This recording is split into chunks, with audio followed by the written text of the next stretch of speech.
From the creators who brought you RuPaul's Drag Race and $1 Million Listing, this is World of Wonder's Wow Report. Things that make us go wow. Well, hello everyone, and welcome to another scintillating edition of the Wow Report, where we count down the top 10 things of the week that make us go wow. I am Fenton Bailey, co-founder of World of Wonder, joined by my heartthrobs, Tom Campbell, our Chief Creative Officer, and James St. James, literary sensation, podcast host. Superlatives fail. Let's start the countdown with the number we always start at, number 10. Number 10. I've watched 3 episodes of The Studio on Apple TV. It's the fabulous Seth Rogen comedy series about... I have a feeling we need to start over again because we are incredibly low energy. I feel it emanating through this. Can we do it a little more punchy? Yeah. We're getting notes from James St. James. I'm very sorry. I just have to. James, you are the master of the catatonic state sometimes. How dare you? I am always yelling and screaming and jumping in to save these conversations, these language.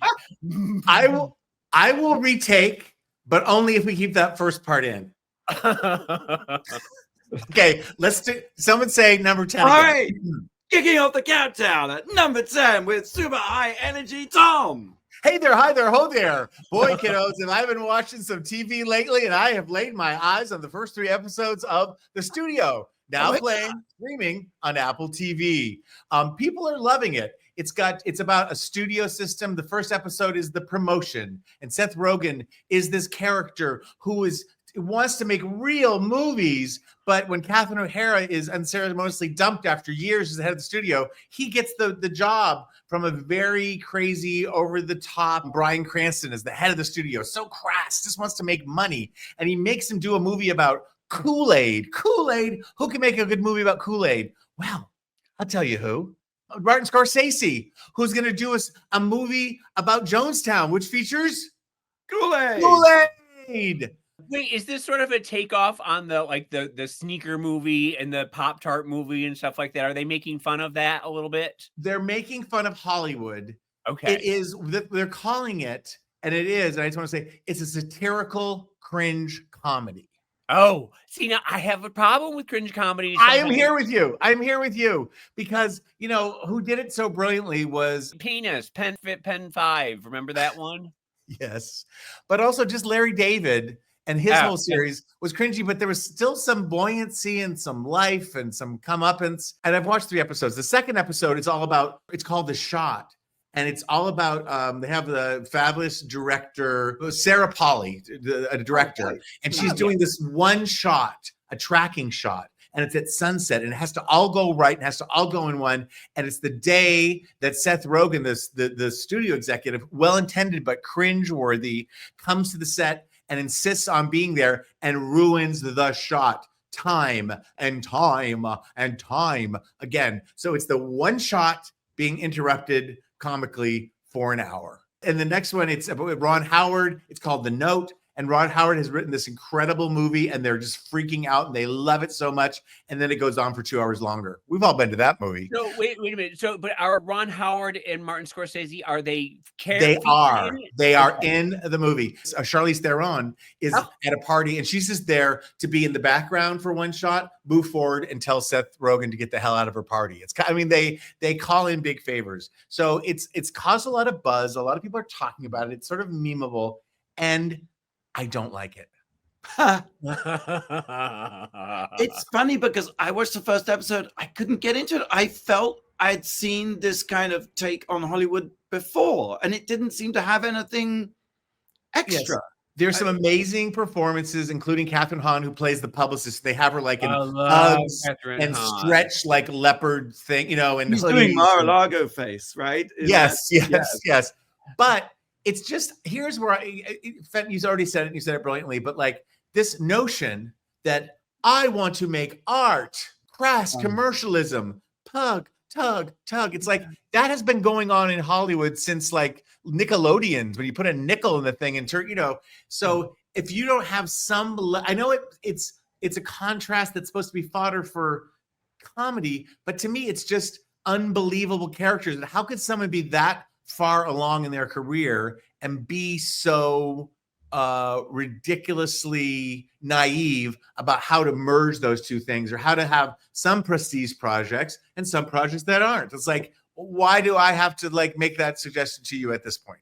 And I also will say, and probably never sell a show to Apple TV after this, but so many of their shows are wildly cast like this, the best people on the face of the earth. Yeah.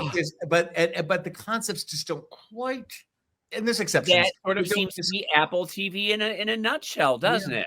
Yes. So I may, you know what? It's not hard to watch. I watched 3. You know me, I give up. I give up easy. I wish, the Cranston role is kind of, he's the big boss that comes in and just wants to make money and has, it's sort of like what we read about David Zaslav or something like that's an interesting, the notion of corporations buying studios but I feel like there's a different way to tell the story. The story is really about Seth Rogen, who wants to make The Godfather, but has to make the Kool-Aid movie. Well, how does it compare with Entourage? And what was the other? Was it Swimming with Sharks? Swimming with Sharks was a great movie, and I love that. Again, that feels like Swimming with Sharks kind of did this, but it had a murder, it had other things going on. This doesn't have that. It's just a parody each week. I've only seen 3, but it doesn't feel like there's a real story arc. It's just cringe, like the taking a topic and myopically kind of cringing our way through it. Well, I think that Romana Clay about a David Zaslav type, I think that's your series. I'm saying there's a different way to tell the story to make it fresh. There's still Hollywood stories. Ding. I would watch a corporate raider coming in and destroying all the art. Yes. But it does feel like the art versus commerce theme has just been done to death. Yeah, there is. There's a fresh villain out there to satirize. And I'm looking at 2 right now. Right. Well, let's turn things over to the high energy, irrepressible Jane St. James at number 9. Number 9. Well, I went to go see Drop at the theater this weekend.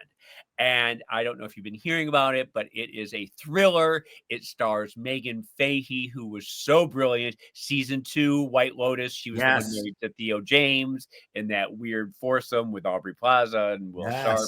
It also stars someone named Brandon Skelnar, who I only know because he's been making a lot of noise lately that he wants to play Batman. And my sister knows him because he's on that MAGA show 1923. Do you know the one? MAGA show? Oh, it's total MAGA. It's all just cowboys and MAGA types. It's just crazy right wingers. Anyway, he's very easy on the eyes, and she's beautiful, and talented. The plot is very simple. She's a recently widowed mother of a young child. She goes out on a date for the first time in forever to a fancy restaurant. She gets to the fancy restaurant. They sit down, and she starts getting weird texts. It's from an anonymous person who says that they're in the restaurant. What, Blake? You're don't believe me? Well, it's not text. They're like airdrops. I can't explain that. It's too much. It's too much, Blake. Just let me say text. Can we say telegrams? Yes. Someone, a singing telegram comes. Well, the name of the movie is Drop. Well, because she drops out of the window at one point. That's what I thought. Anyway, we're getting ahead of ourselves. So she gets these newfangled drops from somebody in the restaurant. And I could go off on a dissertation about what a drop is, but we don't have the time or the inclination to do that. Or the knowledge, or the base knowledge. Okay. Just let me tell my story. So anyway, so she's getting these anonymous drops from somebody saying that I have your child. I'm going to kill your child unless you do exactly what I tell you to do. You cannot tell your date what's going on. You cannot tell anybody. But she realizes that the person has to be within 50 feet because that's what a drop is. It's within 50 feet you can drop into the thing. So somebody in the restaurant is the killer, okay? So she has to figure out who the killer is. And meanwhile, he's telling telling her you have to take a camera out of your date's bag and smash the SIM card. You have to go into the bathroom, and there's a vial of poison in the bathroom, and you have to you have to kill your date. If you don't kill your date, we kill your child.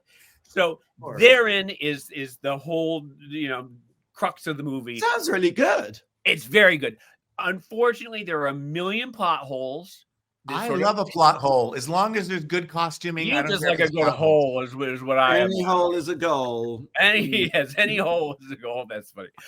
It takes a while for the action to really kick in, but once it kicks in, it is nonstop. It is breathtaking. There's action. I mean, people are falling out of windows and beating each other up and poisoning each other and dying of this and that.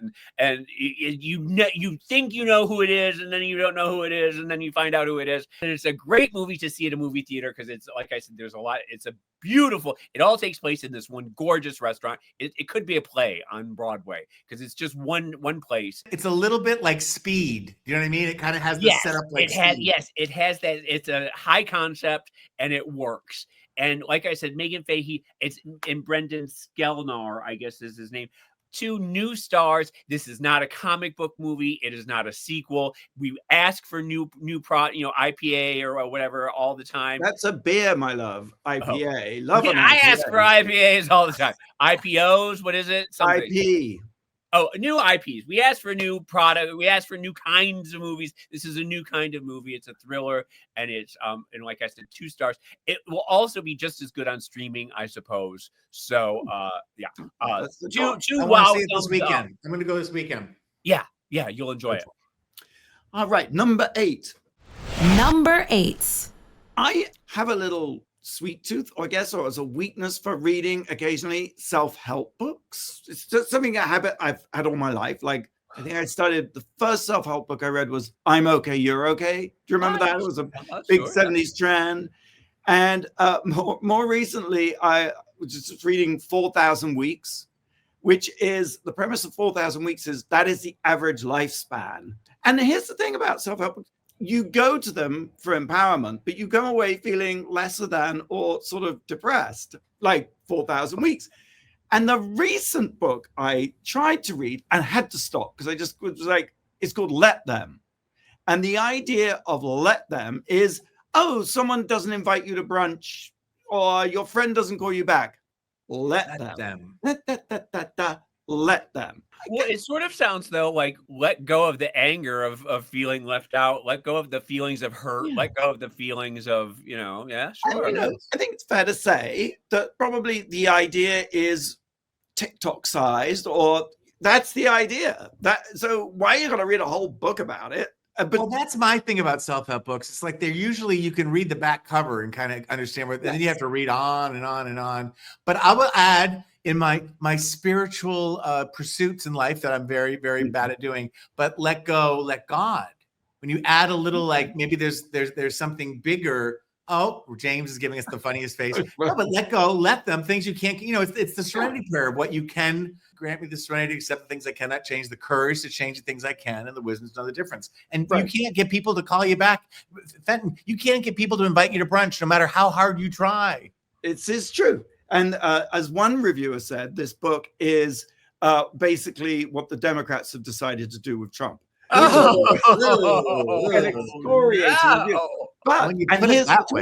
here's what I'm really here to talk about. The twist is, I discovered, because I'm slightly cynical and mean, I guess, this podcast. Actually, I didn't discover it. My friend in Australia, Sebastian, turned me onto it. It's called If Books Could Kill.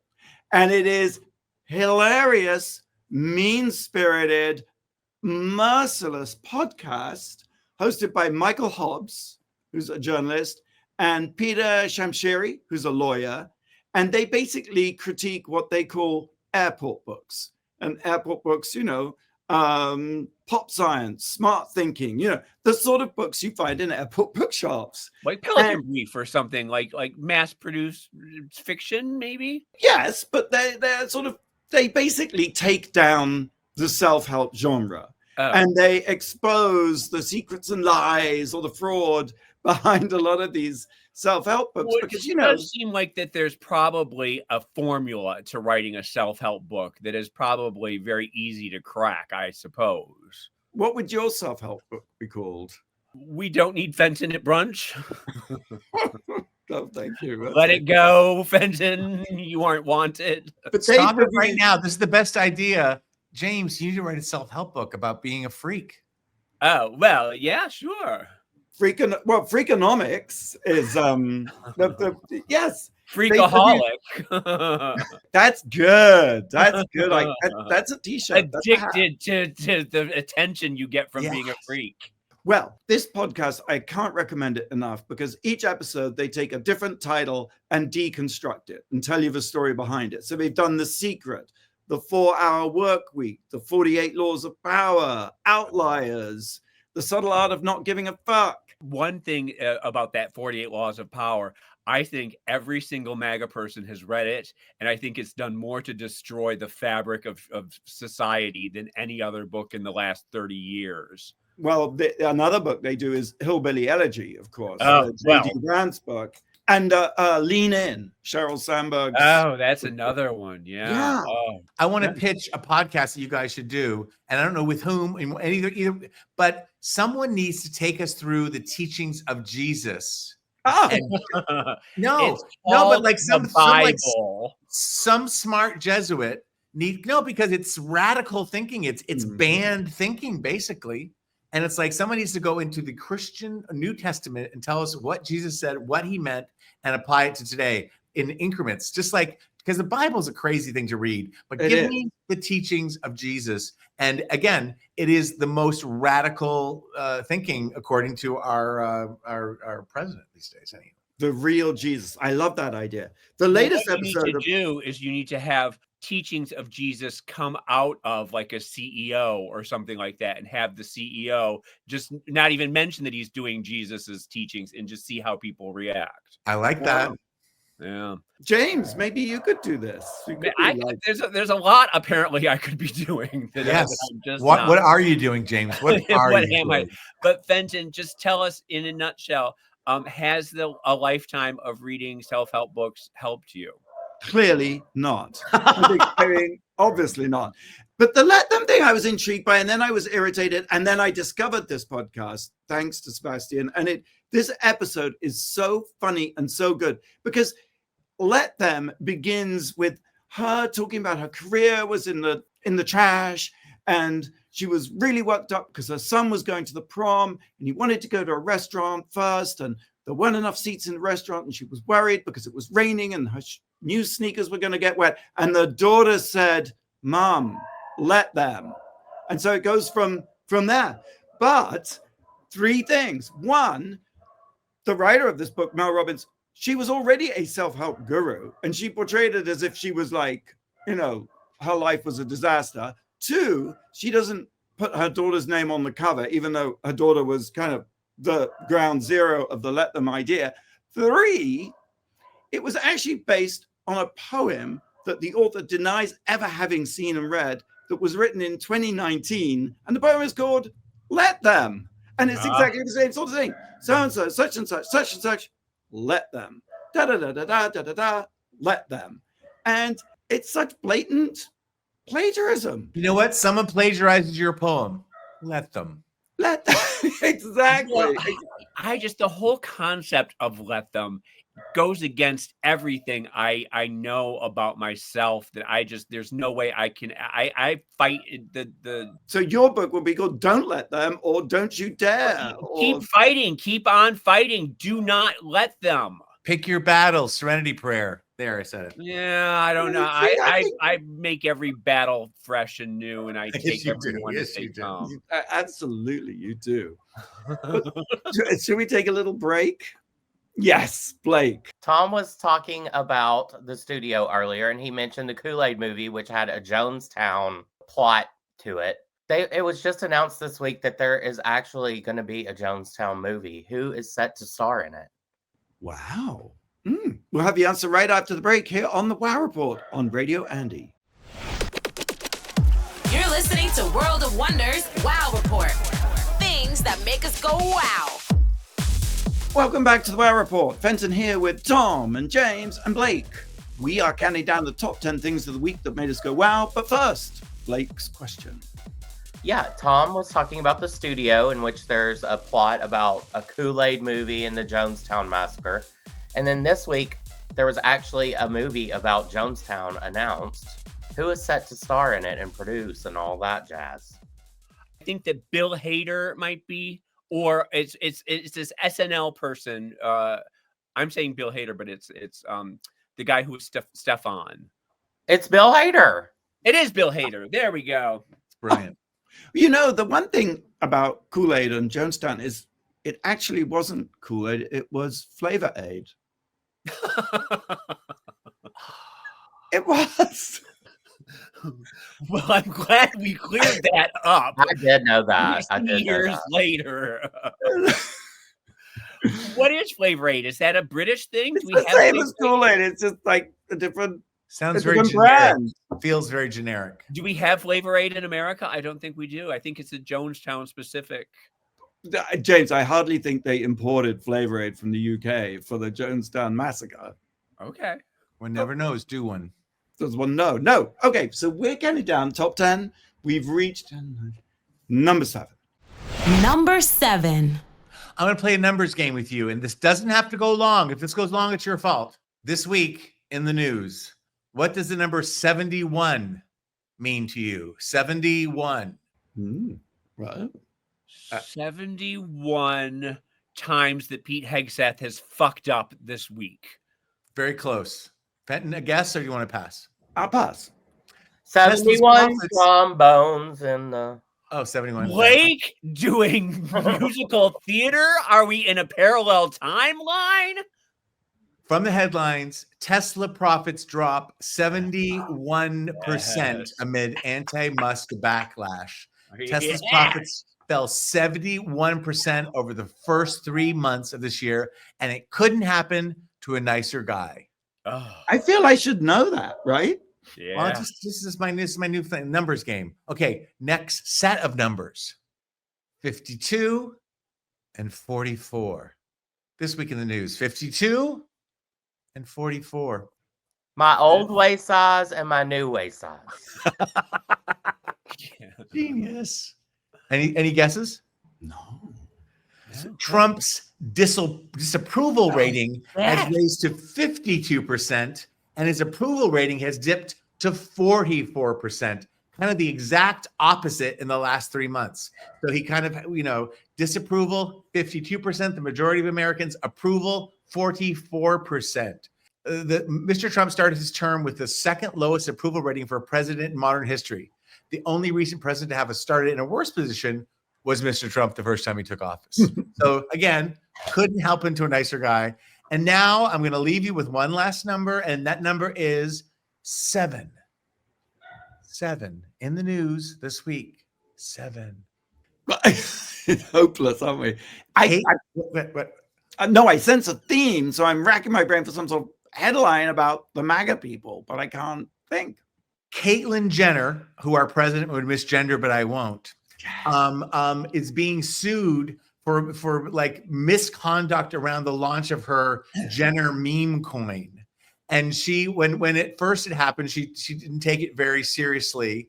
And she made a statement in September in which she mocked someone who lost their life saving because of the meme coin. And she said, "Why would you put your life savings into a meme coin? Sorry, you don't believe in me anymore, but it's all good. We aren't going anywhere." That kind of pomposity. So, but now she's taking it a little more seriously because the heat is on, the judges are there. And she set up a campaign on gogetfunding.com. And she has raised to this point, and I double checked this, $7. $7. Couldn't happen to anyone better. That's that was my numbers game. That was my new attempt at dispensing information in a new fun way. How'd I do? I love it. I love playing the numbers game. That's really good. Speaking of numbers, the next number is number 6. Thank you. Number 6. I watched a fabulous documentary that I want to recommend to everybody. It's less than 20 minutes on YouTube.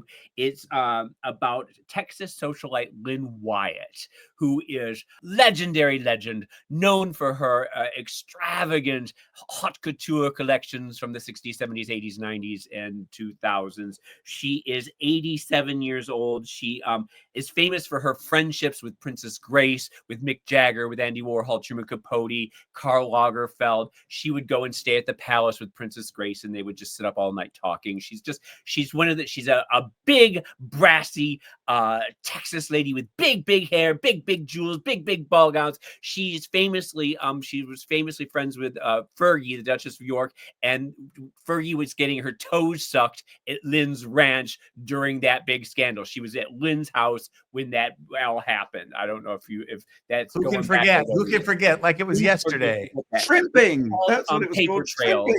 Shrimping. That's right. Yes, big shrimper. They're all big shrimpers in high society. I didn't know that. Anyway, she's by all accounts just a lot of fun. Like I said, just known specifically in the 80s. She ran around with the Pat Buckley, Nan Kempner, Brooke Astor crowd. She had the biggest of the big 80s hair, and it has this southern cackle. She's loud and brassy and just a lot of fun. Full confession, in the 80s, I used to clip out pictures of her from in WWD, and I decoupaged a coffee table with pictures of Lynn Wyatt on it. So I have been a big fan forever and ever. And like I said, she slowed down a little bit, but she still has these wild stories about, Andy and Truman and, everybody, the names that drop and the jewels that she's wearing as she's telling these stories. There's a woman who's sort of a fan who's just sort of going through old Town and Countries, old Vanity Fairs, old Vogues, and pulling up pictures and asking for the stories behind all of it. And it's, like I said, less than 20 minutes, easy peasy, a lot of fun. If that's your deal. I tried showing pictures of Lynn Wyatt to Blake when he just went to Houston. I said, maybe you should stop in and say hello to Lynn. And he took one look at her and he said, ugh, I hate people like that. What was it, Blake? I don't recall that. You said, ugh, I hate them. I see why you like them, but I hate all of those 80s people. Blake's not playing today. No, he most certainly is not. Blake's taking advice from his lawyer, and he's saying he doesn't recall that happening. Yeah, I'm going to plead the fifth. Anyway, it's just on a personal note, when I close my eyes, her voice is exactly like my Aunt Carol's, and my Aunt Carol, who is the matriarch of our house, of our family. And she has that, they do the same vowel thing or something. I don't know, but it's very comforting for me to listen to Lynn Wyatt. So, and it's just called Lynn Wyatt. So you just go to YouTube, type in Lynn Wyatt and Paper Trails, and it's or Lynn Wyatt documentary. All right, moving on. Number 5. Careless people. I just want to read you something. Quote, they were careless people, Tom and Daisy. They smashed up things and creatures and then retreated back into their money or their vast carelessness or whatever it was that kept them together and let other people clean up the mess they had made. Gatsby, of course. Oh, yeah, and one of the greatest lines in literature, and how prescient and how timely is it today? This is how Careless People begins. And of course, that's where the title comes from, The Great Gatsby, I think one of the greatest books. This book, Careless People, is written by Sarah Wynne Williams, and it's about her time at Facebook. I guess this book really is kind of the Devil Wears Prada for the social network. She kind of talks her way into Facebook because with the Arab Spring around 2010, 2011, she's like, oh my gosh, Facebook has the power to bring about a social revolution, something the likes of which we'd never seen before. And she goes to Facebook, says, hire me. You need, as Facebook spreads around the world, you are going to need to educate and work with the leaders of governments of different countries to help them understand what it is you're doing. And she's like, it's weird because the people at Facebook look at her like she's crazy. And, Mark Zuckerberg's basic thing is that Facebook was born with a mission to make the world more open and more connected, which, is ironic now, I think. I was looking going to back. say that flew out the window awfully quick. Remember that? Yeah. But anyway, she's very persuasive. Interestingly, she grew up in Australia and very nearly in New Zealand, very nearly died as a teenager when she was bitten by a shark. She survived a shark attack by the skin of her teeth. And I guess this gave her some kind of motivation. So she really pitches Facebook and doesn't take no for an answer and ends up getting a job. And it is a hilarious gallows humor read. One of the first countries that she manages to bring about a sort of entente with is Germany. And of course, as you can imagine, Germany was perhaps skeptical about the power of social media, having just survived, just having been reunified and survived the Stasi and surveillance and things. And they gave a tour to the Germans of the office. And the office of Facebook at that time had been deliberately deconstructed. In other words, they'd ripped out all the ceiling tiles and sort of, because they wanted it to feel like a work in progress. And the Germans were just you loved that. That was your.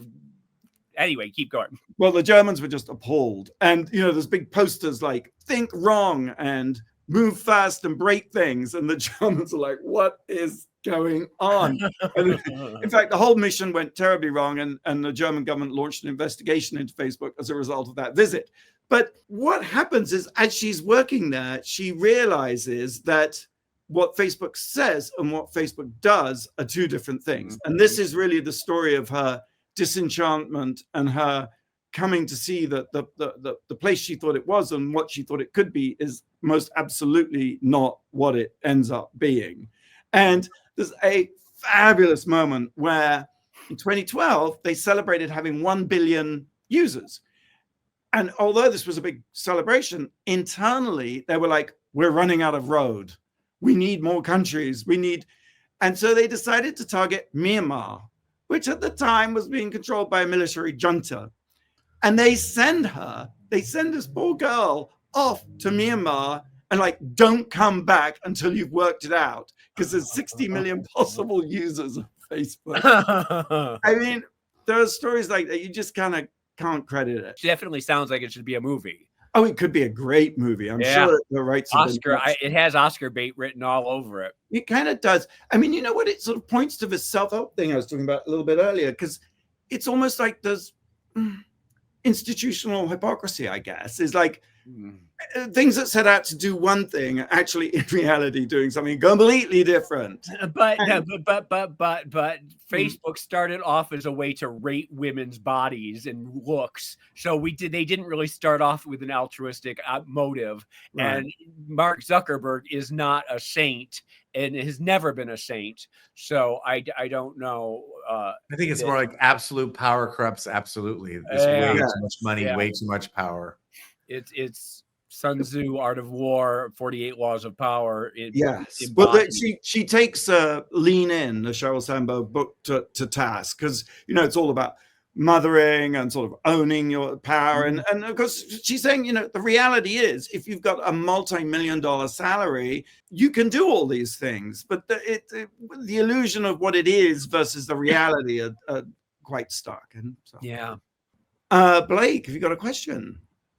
No, but I do. You got a question. All right. I watch a lot of QVC, so I have to put it to use here in the show.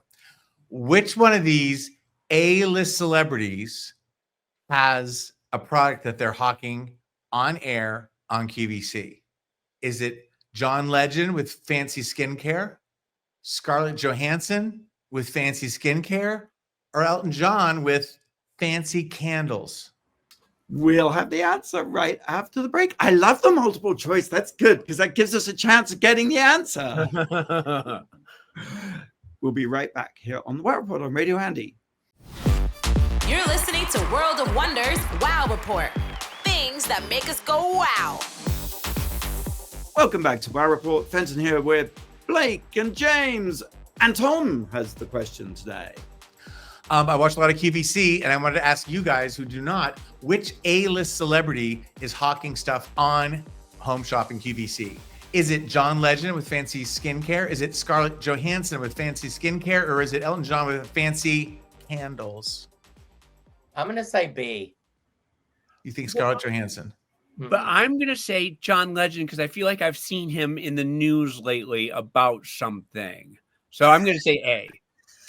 And I'm going to say C, but I'm also, so Elton John with the candles, but I'm also going to say it's A, B, and C. Well, I hate you, Fenton, because you're all right, and Fenton is extra right because John Legend, Scarlett Johansson, and Elton John are all appearing on QVC and hawking their products. How is Elton doing? How is his eyesight? Does he talk about that? They did a Christmas line. They go to him, they pre-tape, and he's with David Furnish, of course. And they sent Sean Killinger, and they went to England and they talked. It's all about their spring garden now. So we see shots of their garden. We see them talking about. He seems well, but John Legend comes to a studio. He hawks that stuff, and Scarlett Johansson is there, putting stuff on her hand, and it's all reasonably priced. So it's a crazy world. And have you bought all three? I bought none of it, but I watch it, which is even weirder, I think. But that's me. I'd buy a candle for sure. All right. Well, don't let's wait for the holidays before anybody goes crazy. Yeah, don't leave it too late because they'll sell out, right? Well, I have my gift closet thanks to QVC, where you buy things that are so cheap, you just put them in the gift closet and wait. We are counting down the top 10 things a week, and we reached number 4. Number 4. I've got to talk about RuPaul's Drag Race. A lot's happening. Last week was the grand finale. I don't know if you guys saw it. I think it's okay to spoiler alert, but Anya Nerve won, so well deserved, such a great season. She is the first. She was down to her and Jules Sparkles, who in all 4 of the top 4, Sam Starr and Leslie Love, were fantastic, super competitive season. And Anya was the first one to win who had not done some kind of costume reveal in the final lip sync for your life in many, many years since the fabulous Sasha Velour shook the roses out of her her wig. The word legendary is thrown around. The legendary Liza Minnelli came to us and received our Giving Us Lifetime Achievement Award with the dancers, with Ru, with the queens. There's pictures, things happened on camera, off camera, and she was a bundle of love and joy and sass. And yes, she's older, and yes, she's a little slower, but the verve and the chutzpah and the star quality is still alive and emanates from every pore. And it was and the laugh. Yes, the laugh. It's like, yeah. And my favorite, of all there were lots of pictures, like you mentioned, behind the scenes with everybody. She took the time to take pictures with everybody, it seemed like. But that one picture with Ru, where Ru is 20 feet tall and she's like 3 feet tall, and the two of them together, it is like Gandalf in a Hobbit.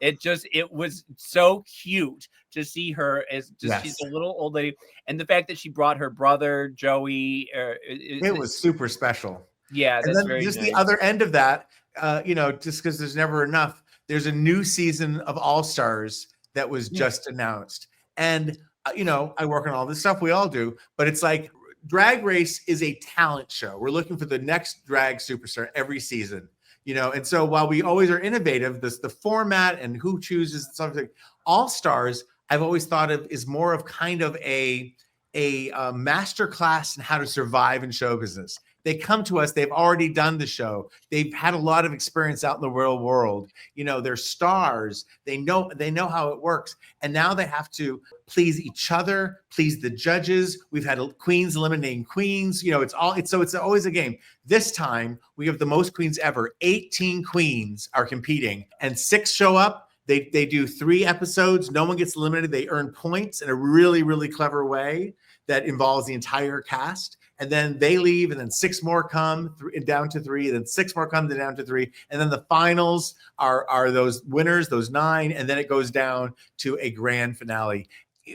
Always the hard part of All Stars is when it's an elimination season, to bring someone back and then you have to eliminate somebody the first episode. No one wants that. You want to see them. So with this format, you get to see at least for 3 episodes, most beloved queens. So that's my exciting, all-encompassing world of RuPaul's Drag Race. RuPaul's Drag Race All-Stars Tournament of All-Stars begins streaming on Paramount Plus Friday, May 9th.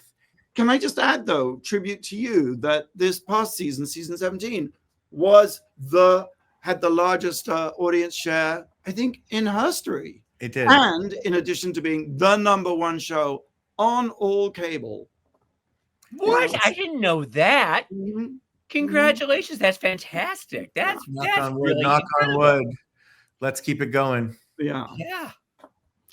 Right. Number 3, James. Number 3. Stuff, A New York Life of Cultural Chaos by Kim Hofstetter.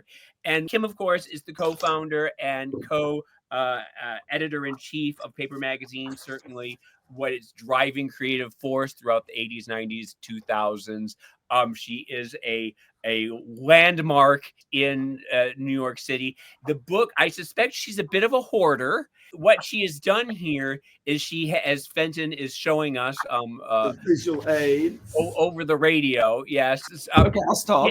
She has photographed every aspect, everything she has in her apartment. I would love to go through her apartment. I would love to go through her shed out back, whatever. She's divided it into like scarves or like clothes, sweaters from the 70s, and she'll have a chapter on pictures of that. She has, amazing friends. She like art that she has, Keith Haring's and Kenny Scharf's and Schnabel. I mean, she's got an art collection for the ages. She has first collections of Willie Ware, Andre Walker, Sprouse, Kenzo, Comme des Garçons. She has Vivian West. She has all of that she's saved. She has tchotchkes galore. I mean, she's got kitschy things, refrigerator magnets. She has a chapter on coffee mugs. She has a chapter on of just kooky coffee mugs that she has. She has, she talks about traveling to New York with Joey Arias in the 1970s. The two of them were friends here in LA. It's a life well lived, is what it is, and it's the collection is the reflection of that life that is. It needs to be an exhibition. We need to go to the Tate or the Met to see. Well, it's funny you should mention that because that's exactly what she's doing. Okay. She was just in LA about 3 weeks ago. She was at the Broad and they did an exhibition there. And then she's been going to different local museums around the country with it and doing book signings and talkings and things like that. I was not invited. She had a dinner party with Kenny Seth, but God bless her. I love her to death. Let them. Let them, yes. But anyway, it's a fabulous book, and it is, like I said, it is just chock full of kitschy, wonderful, wacky things. It's an amazing cover. I do love that cover. It's just a white cover with stuff scrawled on it. Sort of minimal, maximal, amazing. All right, number 2. Number 2. We just celebrated Easter, I guess, earlier this week. Jesus supposedly rose from the dead, and as we speak, would be going around doing miraculous things, appearing to people. And I discovered this.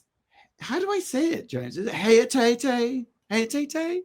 I think so, yeah. It's on Instagram, and I didn't really get it at first. She does these live streams as if she's on, I don't know, like social media, doing a live stream about the resurrection or about virgin birth in Bethlehem. Mary as an influencer in modern time. Thank you. That's it. And she's or Mary Magdalene, or she's various characters throughout the Bible as a social media influencer. That sounds cool to me. Is it cool to watch? It's hysterical. It's very cool to watch, and it's a little disconcerting because there is no production value. It's a bad green screen, and in terms of costume, it's just a shawl over her head.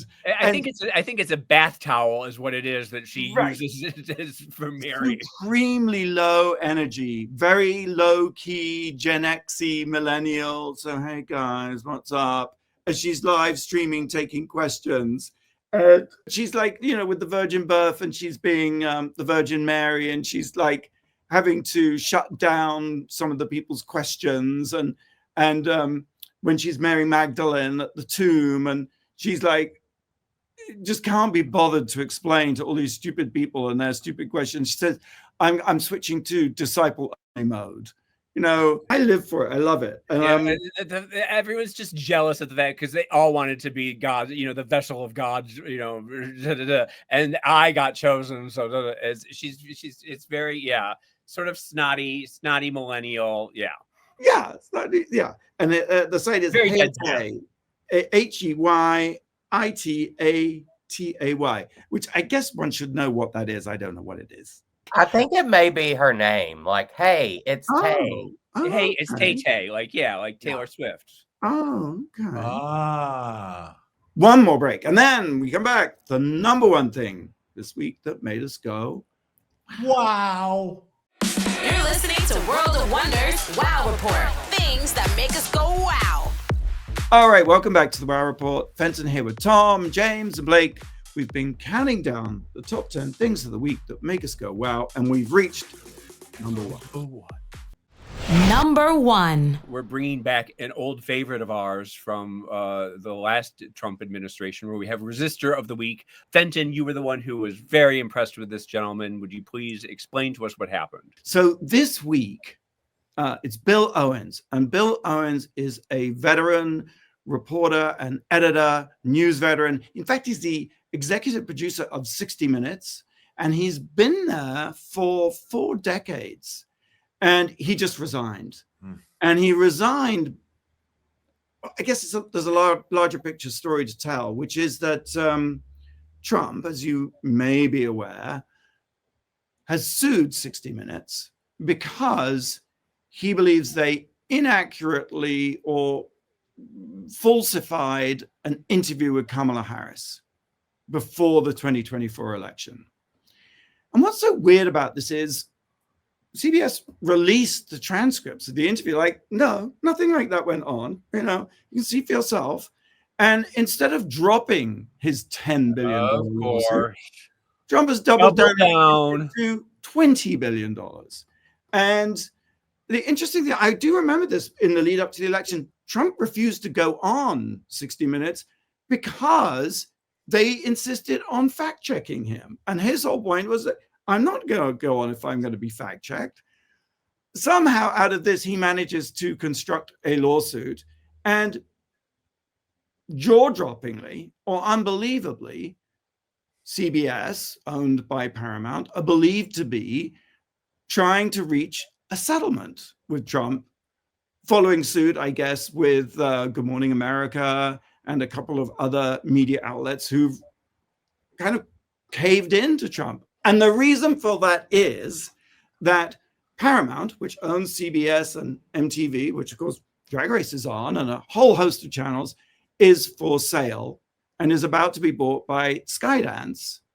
And for that merger to go through, multi-billion-dollar deal, they need the FCC approval. And the FCC, Federal Communications Commission, is, of course, under the control or under the thumb of Trump. So if they don't get the approval, the deal can't go through.